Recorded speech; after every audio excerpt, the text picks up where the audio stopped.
Adam Schlender. That is my name. Thank you for coming on the show today. Thank you for being an intimate part of every single step of the birthing process of this show. And more importantly, thank you for being an intimate part of the birthing process of this version of Emily Fletcher.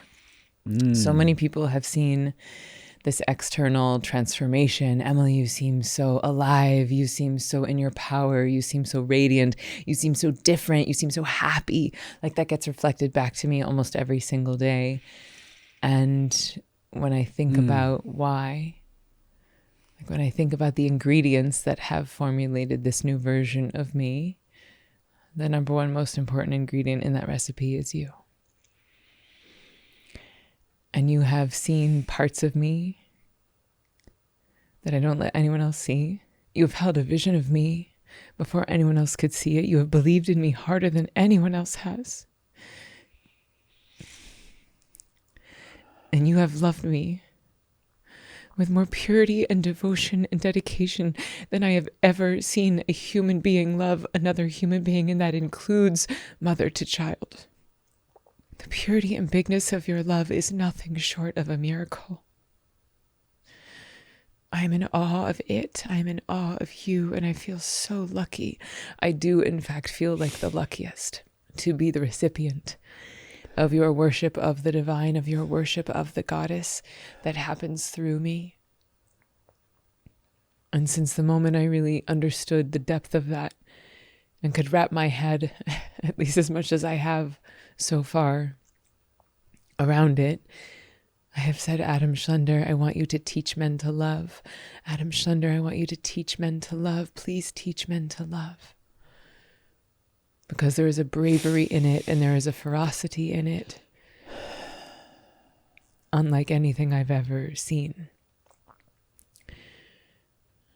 And so, we've talked about what we're going to title today's episode, and I think we've landed on why isn't everyone in an expansive sacred union? And we'll talk about what that means. What does expansive mean on the 3D and on the 5D? What does sacred mean? What does union mean? And I know that you will tell the story, and I will ask you to share your story. But the reason why we're here today, the reason why we are doing this podcast, is really to share our story, to share our love story. And just like for full transparency for anyone listening to this is not going to be like 5 easy tips to a better relationship.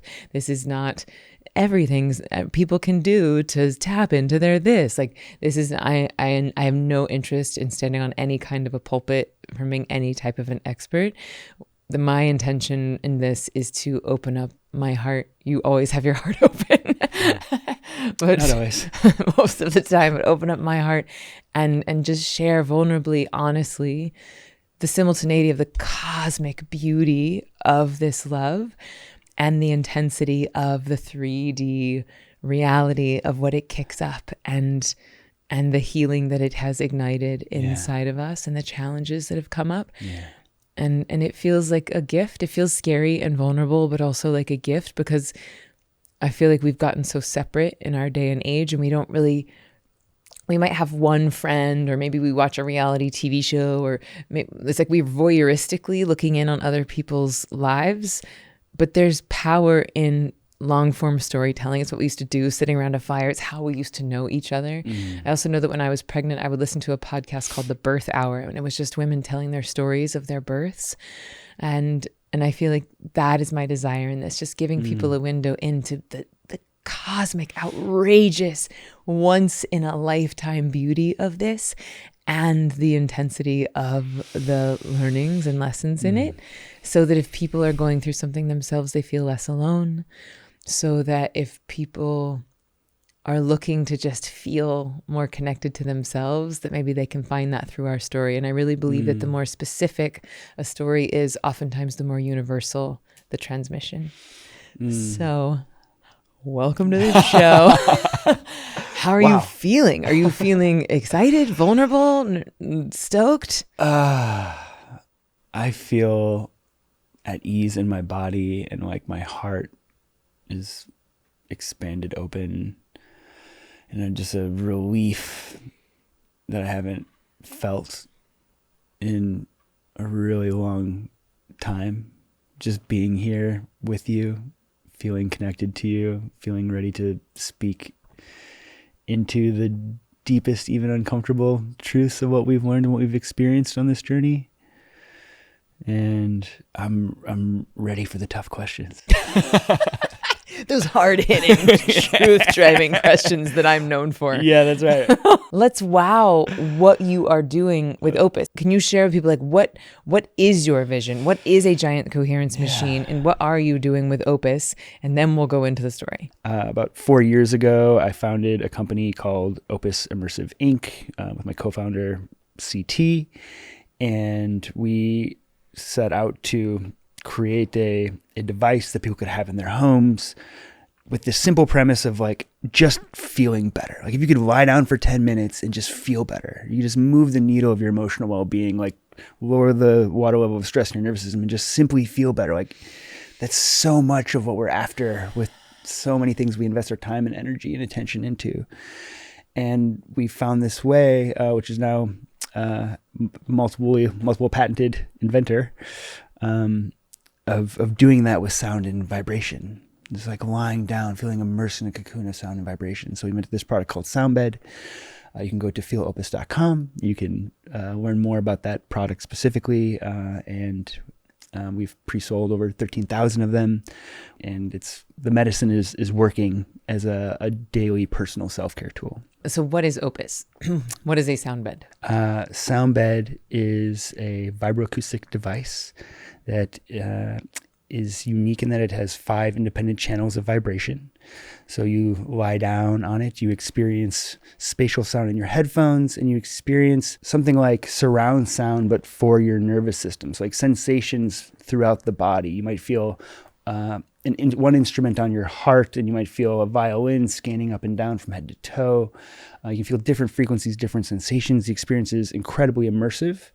So it grabs your attention and just drops you into this parasympathetic state and the state of presence, kind of getting you out of your distracted thoughts and into your body very quickly.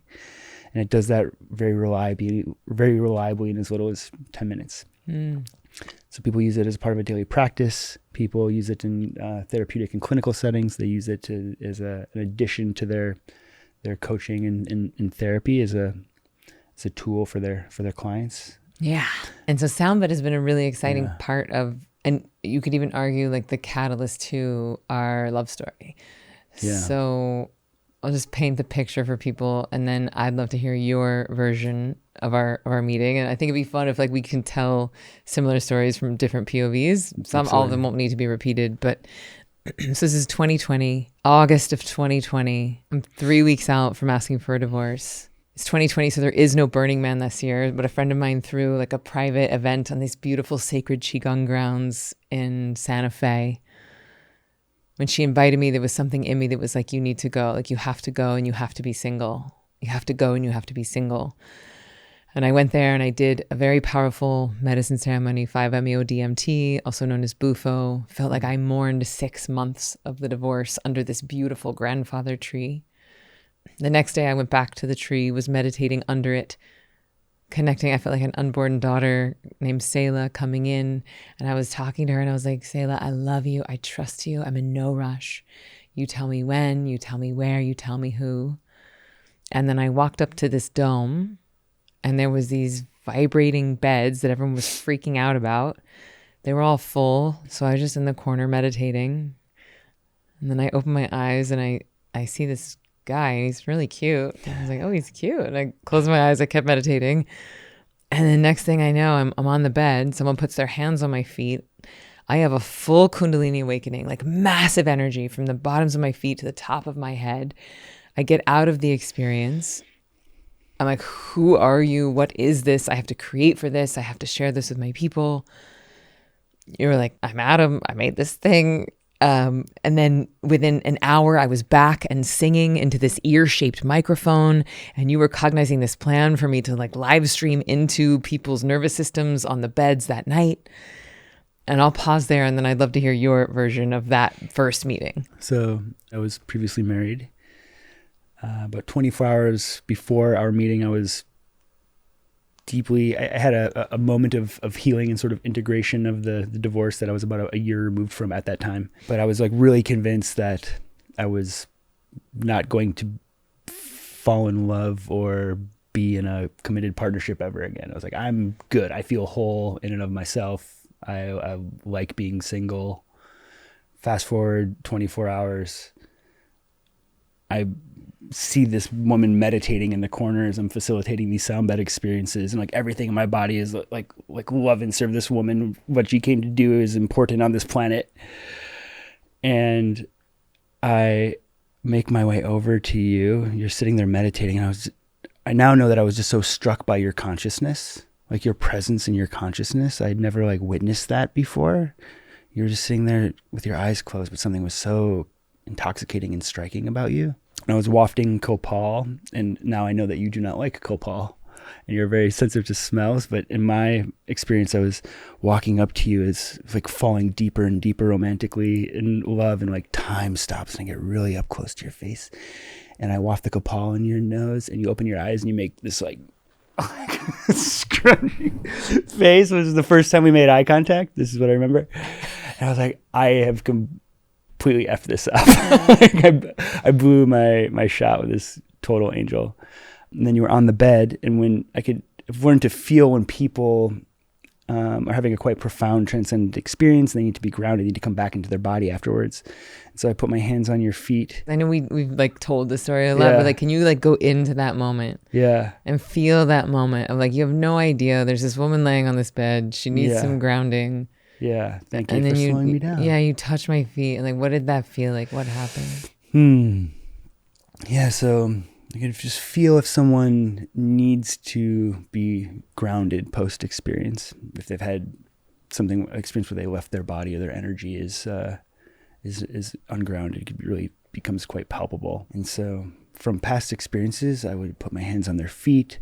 I would put my root on the earth, and I sort of breathe through them, like feeling their energy flow from head to toe through me and terminating it into the ground, and have this feeling or sensation of this energy passing through me and terminating into the ground. And then they would tend to seem and feel more calm after that.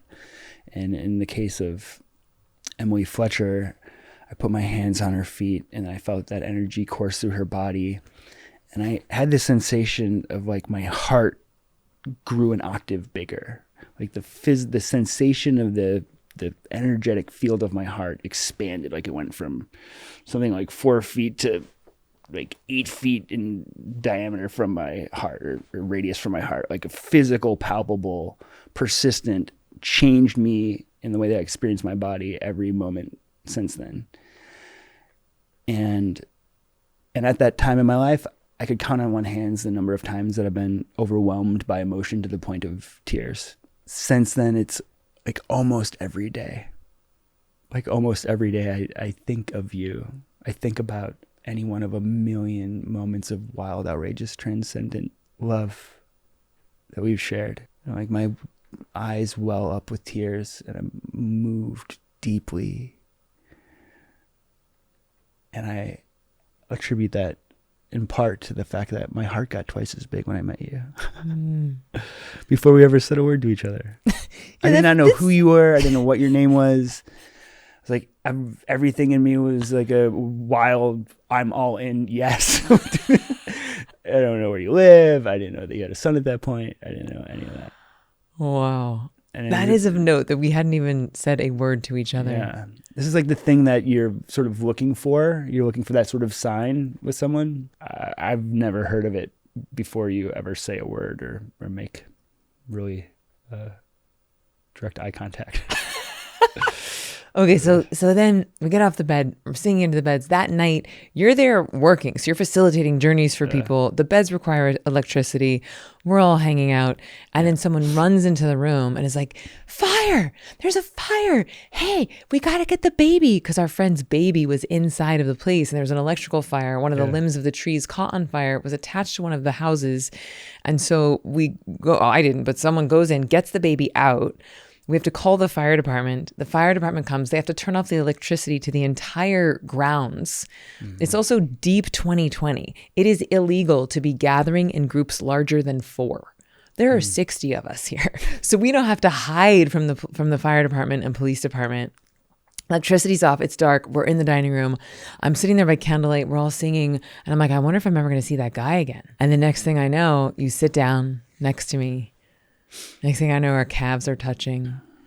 And your hand is on my heart. And my hand is on your heart. And I said, do you want to take a walk? And you said, yeah. So we got electric candles, and I took you down to the grandfather tree where I had done this bufo ceremony the day before or 2 days prior. And it was a full moon. I mean, just like out of a textbook. Like it couldn't have been more romantic. Perfect temperature. And we fell in deep love. We were there for like 5 hours under that tree. And then it started to rain. And then we found out later that your co-founders, your 2 best friends and co-founders were there, and that they had circled up and said a prayer that we would fall in love. And then I remember at the end of the weekend, you're like, can I get your number? And I gave you my number, and I remember we went on to Signal. And then what I was struck by is your text game was like even better than your in-person game. The creativity, the poetry, the presence, the emojis alone are like a work of art because we were long distance in the beginning. Like I was in New York, you were in Austin. And so the way that we fell in love through this asynchronous. Yeah, like asynchronous communication in this written word. And your level of presence and creativity and generosity, even in this interaction, was like nothing I had ever seen. And just to paint the picture for people, I was still very much moving through my divorce. I had been advised by many different attorneys, like under no circumstances should you let your husband know that you're dating someone, anyone, because they've just seen, divorce is challenging. Even for the best people under the best circumstances, it is challenging. And they've found that if any other energies get introduced, it can make things more complicated. This is in no way meant to be a judgment of my ex-husband, who is amazing. And in hindsight, like not meant to be a judgment of me hiding that in hindsight, but I was just listening to what 8 different attorneys had told me to do. So for 10 months, I'm living with my ex-husband, who's also the CTO and CFO of my company, also the father of my son. It's also New York City, and it is deep lockdown. And so like going out of the apartment is hard and weird. And meanwhile, you and I are falling into this, what we would call like a cosmic love, because it felt bigger than this plane, bigger than this galaxy. It felt like as big as the cosmos. And so we would have these dates in my closet. So my closet was like the only place I could have privacy. I'd put on a white noise machine in the bedroom, and I would go into the closet, and we would have these 3, 4, 5 hour video dates where it felt like we got to transcend time and space, where our energy bodies got big enough to where we could connect through time and space. And I think that much of the, if you want to call them tantric or sacred sexuality gifts that have come online, at least for me, happened through like those thousands and thousands of hours of practice that we got in that closet. But I'm curious, like, I don't hear your side of that story too much. What was that like for you being in Austin, me being in New York, very much tied to my, energetically, emotionally, and physically tied to the life that I was unwinding? What was that like for you? I really found it to be a feature. Like it gave us this beautiful little precious private sandbox. And to cultivate this relationship and cultivate this love, like because there was an external reason to not involve other people's opinions and energies in it for such a long period of time. Like it allowed it to be this little precious, pure thing that could just be ours. Which I found to be really special. I found that the long distance piece, because it was so deep and cosmic and big feeling, and every time we'd find the opportunity to be in person, to feel transformed and changed, I felt it was valuable to both of us to be able to have that experience and then kind of come back to our own energy and come back to our own lives. Yeah. And certainly like I needed to be in my own energy and space as well. Totally. Because it was such little time. Yeah. It's like not a thing that you would sign up for. Like long distance relationships are quote unquote challenging or hard. but it's definitely something I wouldn't trade for the world. And I would say the same for the relationship and the timing of you processing your divorce. Like being able to support you in that was actually deeply healing for me. Like just being able to like advocate for love and not succumbing to the temptation to rewrite what was actually a beautiful love story, to rewrite those experiences as someone's fault or blame, or like, I definitely did that. I caused myself a lot of suffering just wanting to rewrite the truth. With the truth was mostly epic, a beautiful about your love marriage. About my marriage. Yes, most epic, beautiful love. I spent a year like going back in time and rewriting that so that it would be less painful to feel like I had lost it, which was heartbreaking. And then I felt guilt about that, but then I'm feeling guilty for feeling guilty. It was like a whole loop, right? So just being able to just advocate for love and compassion, it actually was medicine for me. Like it didn't like cost me something. It wasn't like annoying. It wasn't something like I wanted to be over. I got a lot out of it, actually. Which is a real testament to you, Adam. And I just like, wow. The fact that you could hold me in probably the hardest, darkest, saddest, guiltiest time of my life, and to have that be a feature, and to use that energy that I was in to heal and anneal something that you had been through, and you just bringing me back to love, back to love, back to love, back to love. That is the definition of a miracle. Anytime we transition from fear to love, that is a miracle. And you helped me to make that over and over again. And I'm so grateful. Thank you. I don't know that I had that capacity before being given the opportunity. And honestly, it shaped and changed me, the opportunity to choose love in that moment. I had lots of reasons. Would have been very convenient to like demonize this person that I have not met, and like jump on some sort of bandwagon with you, or the part of you that might have been feeling frustrated or scared. There's a lot of parts at play in that process. But it was just like loving you seemed like a divine directive with no doubt or questioning. It just felt like the thing to do in that moment. Did you know that the best way to support this podcast is actually by joining our email list? Ziva Meditation is the sponsor of Why Isn't Everyone Doing This? This is my baby. This is what I've been doing for the past 13 years.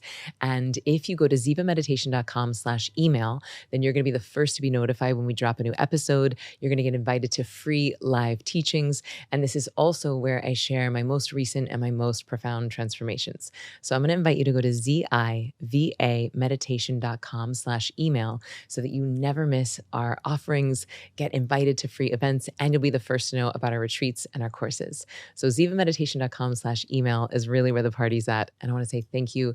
Thank you for making this podcast such a success. It is a delight to share these guests and these teachings with you. So speaking of making things a feature, one thing that I was so impressed by is that you managed to make our distance a feature. And you sent me a gift once, I think in the mail. Maybe you gave it to me in person, but it seems more romantic in the mail. So we'll write it that way. But it was a sensory kit. Yeah. And you got me a scarf, and you had the same scarf with the same print on it. You got me this aphrodisiac oil that I have right here, and you had one as well, so we could have the same smells. You got me, I think, a feather, and you got yourself a feather. You got me a light so I could change the ambiance in the space, and you got yourself the same light. And then this like prickly roller thing, I don't know what those are called, but like a little sensorial tool so that we could have the same physical sensation at the same time. And so just the creativity and ingenuity that went into that. And then you've got us both of them so that we could have a shared 5 sensory experience, even though we were not in the same physical location, is so outrageously creative. And it did seem to make a difference. Like it felt like we were more connected. It felt like it deepened the intimacy, even though our physical bodies weren't in the same spot. Yeah. How did you come up with that? How are you possibly so romantically creative? real hardball.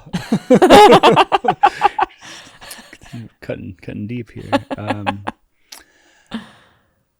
So the long distance, also another feature of the long distance was feeling this deep connection to you, and also not being able to be physically present all the time or very often initially.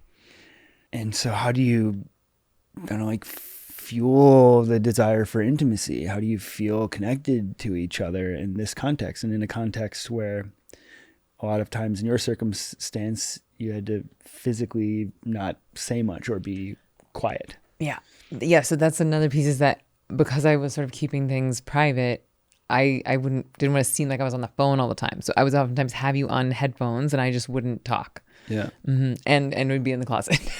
Literally in the closet. Yeah. We're talking almost a year. Fast forward a year later, I got to like enter the closet that you were calling me from, and it was like entering Narnia or something. Like, this is a real place. This is amazing. So it gave me the opportunity, because I was the one speaking, so I'm sort of guiding the experience. The desire is just intimacy and connection. I'm sort of projecting my consciousness into your body so that I can describe, because I have to kind of create the movie for both of us, because I'm the one talking. And the beautiful thing that would happen even before the sensory kit is you're like, oh, the gender and the physical body kind of melts away, and it's all just consciousness and sensation and energy. And so kind of anything's possible.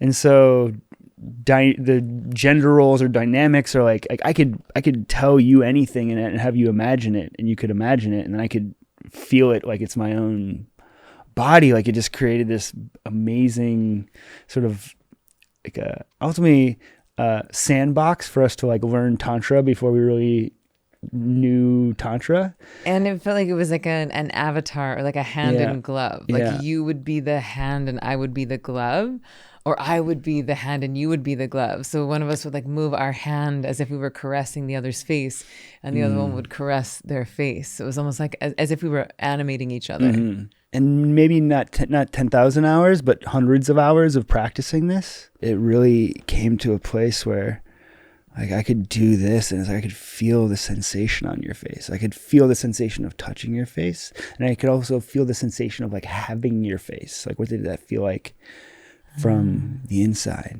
So in our moments of, the deepest of these portals, we would just become intoxicated and captivated with just sort of like simulating touching the avatar of each other's faces, and just sort of marveled by this phenomenon and sharing the sensations and the smells. And I that seems like it's certainly in oming. I don't know if it's technically Tantra, but crawling inside of your partner's experience, seeing how sensory adept you can be, and like what is their experience. It feels like you're very gifted at that. Did you already have that, or did you learn that through those hundreds of hours of practice in the closet? I think I probably always had the sensitivity, but it was the first time that I ever just tried, really. Like how often do you think to yourself, like, okay, my mother's in Wisconsin, can I just believe that I can tune into the sensation in her body? Like, how does she feel right now? And for me personally, I feel like I could probably tell you something about how she feels right now. It's amazing how available that is. It's at least a interesting way to live and kind of try on for a minute. And there seems to be continuity between what we can perceive and what the other person actually experiences. In our context, like, it didn't cost us anything. Like, it was like playful and imagination. And then the experience kept getting more deep and more rich and more visceral, to the point where it was so repeatable and such a direct experience that it went from being kind of like a romantic role-playing thing. We're just like trying this on, and it's like fun that we're doing this dance together, to being something that you just know and trust because you feel it so reliably, repeatedly. So I want to start to transition into like the 3D lessons and the death portals and all of the stuff that we have triggered in each other, but I don't want to miss the I feel like I'm missing more magic. Is there anything else you want to share? Because I feel like when we tell our stories at like cocktail parties or whatever, people's jaws are on the ground and they're like, this can't be real. This has to be a movie. What else of the like magical cosmic nature am I missing that you want to shout from the rooftops and etch into the history tablets? I mean, you like what we've described so far is like the first 3 months, largely. Yeah. And it's been 3.5 years at the time. And it's been 3.5 years, and there's not been like a coasting chapter. There's not been a dull chapter.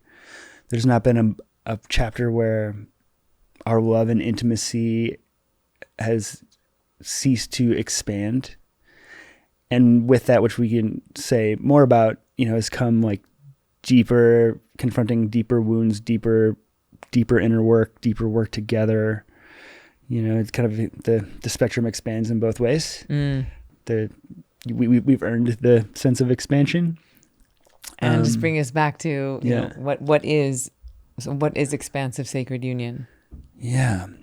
I've heard this frame that there's the sort of the right-hand path and the left-hand path of relationship. And the right-hand path was definitely my first marriage and definitely the model that I had of a relationship prior to these last few years and coming into direct contact with a very different sort of alchemy with you. But the right-hand path being sort of like linear trajectory, optimizing for comfort and safety. You fall in love and then you the goal is to like maintain that love. Like whether you're consciously doing that, that's sort of like the underlying operating system and what you sort of, what you come to expect. Like you're hoping that you can maintain the amount of like love and depth of falling in love from that romantic moment when the lights came on for as long as you can. You're trying not to fail at maintaining it in a way. Yeah, which is a violation of the Vedas of like, we've got to lead with creation, right? Yeah. But if you're leading with maintenance, which is what I'm hearing you're saying the right-hand path is, then you're inviting in destruction. Right. Leads with maintenance. Whereas the left-hand path leads with creation. Yeah. And so it looks like in-breath and out-breath cycles of expansion and contraction. It looks like death and rebirth. Holy wow does it. Holy wow does it. Would you like to say more about that? And that is definitely the path that we have been on. We were not aware, we didn't have this lens of this frame up until somewhat recently, maybe midway through our journey. And it is refined through the living of it. And it's valuable and useful to know that you're not crazy and know that your relationship isn't necessarily not working or broken. Because what is helpful to having that frame of the left-hand path? Having the frame of the left-hand path. You're leading with creation. You're leading with growth, even if that requires dying, even if that requires letting go. Yes, you expect these cycles to happen. And for us, it's really been like every 90 days. It's like actually been every 90 days and pretty much on the solstices and equinoxes. Really? Yeah. You've been tracking that? Yeah. Whoa.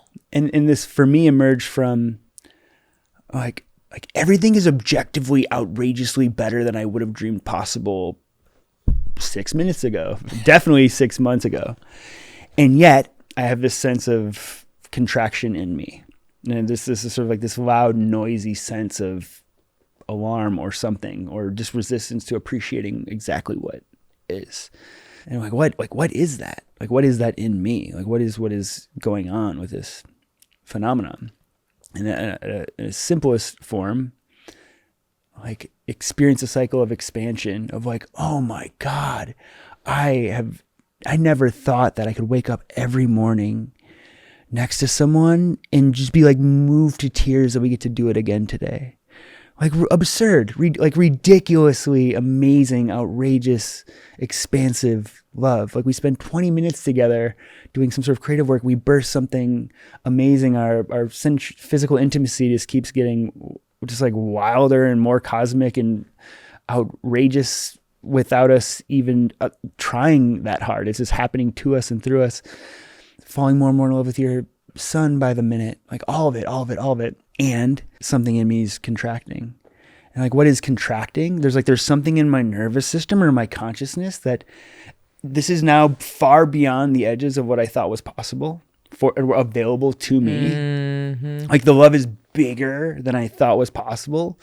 So it's like getting like deeper in my bone marrow of unworthiness, Yeah. or my nervous system can't hold it or sustain it, Yeah. or I'm gonna fuck this up somehow. So I should start sabotaging it now. I should start feeling a little bit sad now, so I don't have to. So when I feel very sad later, it's not so just like what disruptive. Like all these things that we do unconsciously, right? And it's just running in the background. It's sucking joy and presence out of what is right here, right now. And I think we do this to ourselves, that we allow this all often, and if we are optimizing for like bigger expansion, more possibility, more potential, we will keep going through these cycles. Yeah. And the way through is like relaxing into equanimity and like what feels like, it feels terrifying, like you're about to die, until the moment that you just relax into it and you stop spinning all the plates. And you let go. Like, what if our love story is perfect and complete, and this is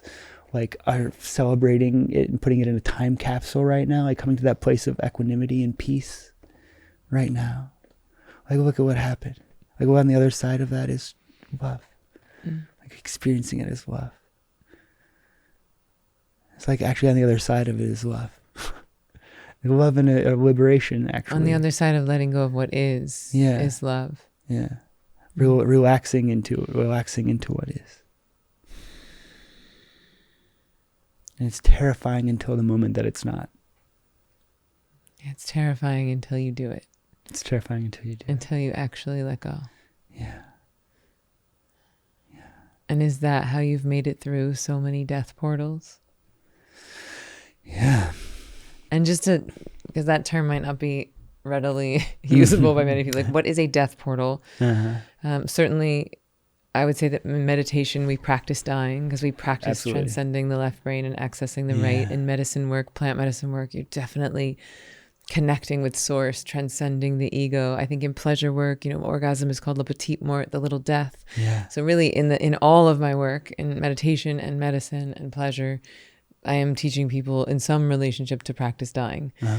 And you had said this in relationship to our romantic life. It was like, oh, I'm going through a death portal. And in the first few years, I kind of judged you as being dramatic, and it's like, it doesn't feel like I'm dying. And I think because I had just been through such a big death portal, like I had just really like killed a lot of myself. I don't think I really needed a new death portal for a couple of years. Like I was still very much in new baby mode. Like look at all these new options. And then like anything, like creation, maintenance, destruction, the cycle just keeps cycling. And so now I feel these death portals, or maybe I'm just acknowledging them more or embracing them more. So a death portal kind of feels like everything is crumbling and falling apart, and it's terrifying, and you want to hold on, and you want to maintain, you want to keep the things that feel good. But in order to truly go through the death portal, you have to be willing to let go of all of it. Yeah. And then on the other side really is a rebirth. Yeah. And that is the cycle and the process. And when you trust it, it's miraculous what happens. It's like we passed through something like this around the first of the year, which is a few weeks ago. And how have the last couple weeks for you been full of serendipity, opportunity, magic, unlike any other? Yeah. Cool. Yeah. Yeah. But this one felt different for me, and this feels like important. Because this particular death portal, and for us, the death portal on practicality means like we walk right up to the edge of potentially ending the relationship.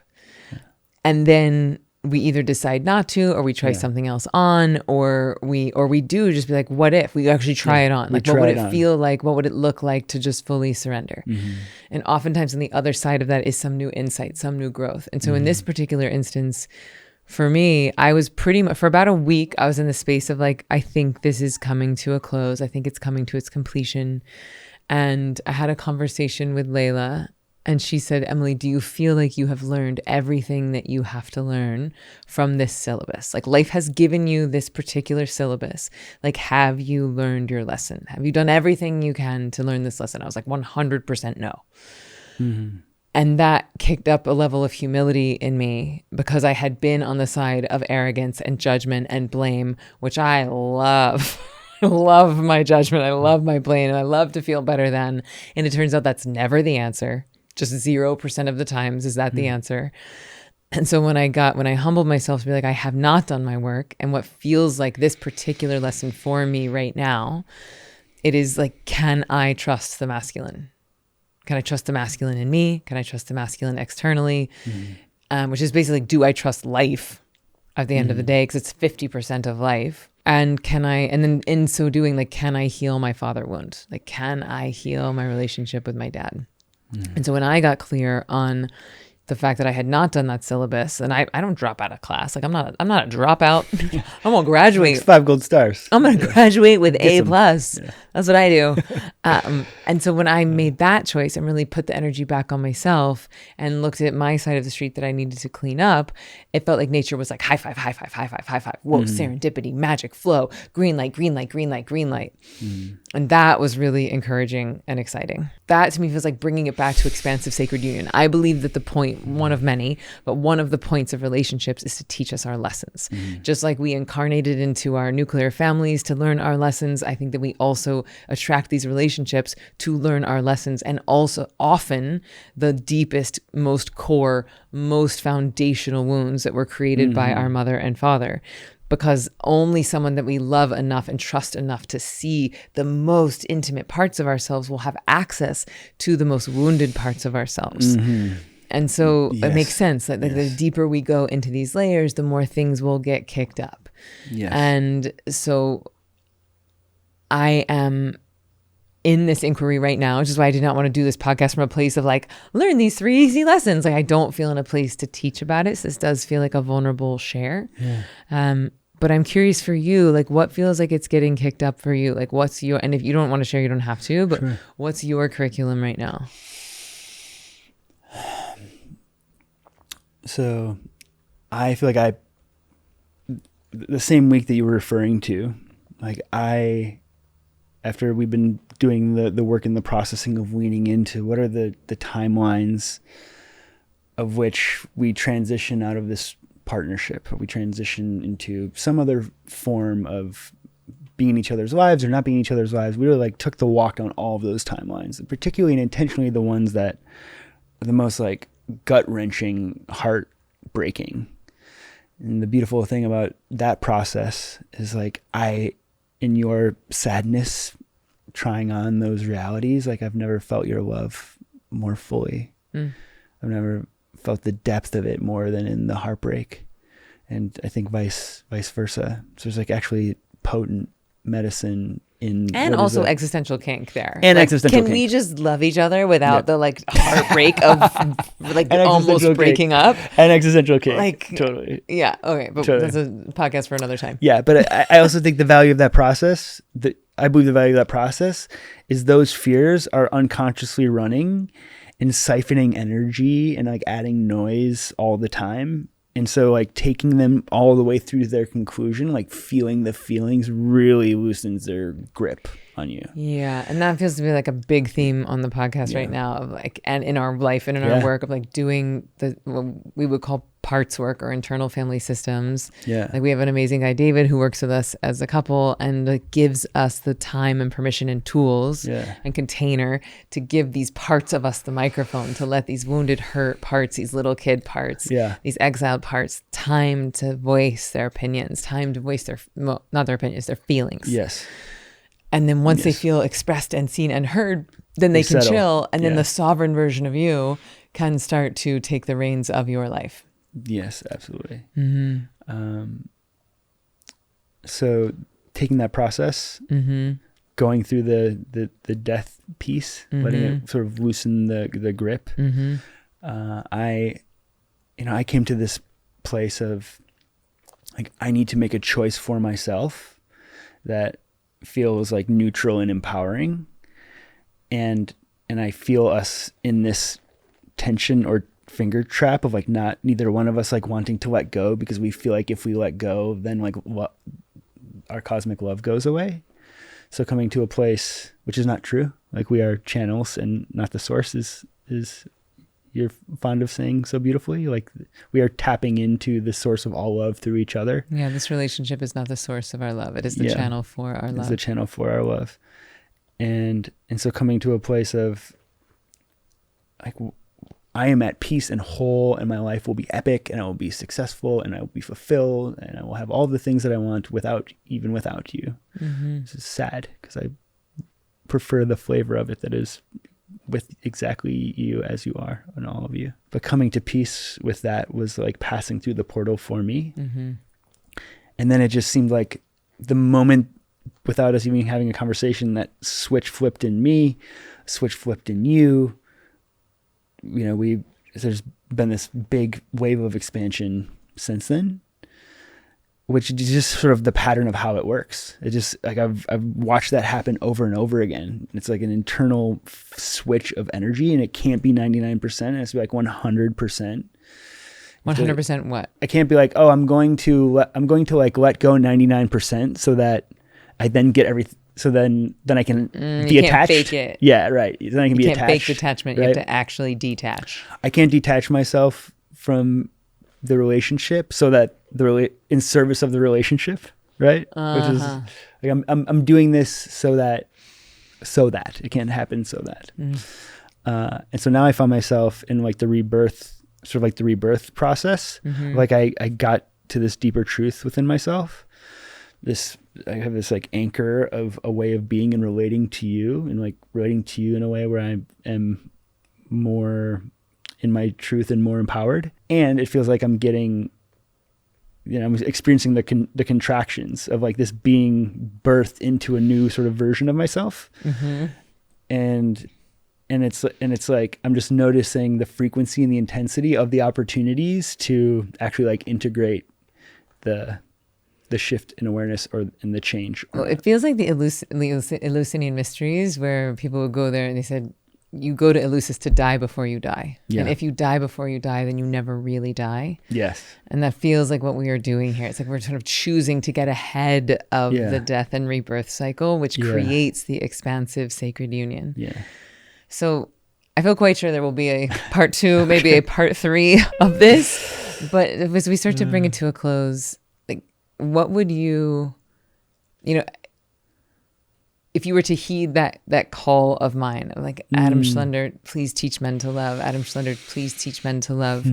If there was one transmission or one thing that you did want to share about the depth and devotion of your love, or the joy that you get from loving so deeply, or maybe it's how you worship the divine feminine through me. Like, if there was one code or key that you could install inside of every person listening, what would that be?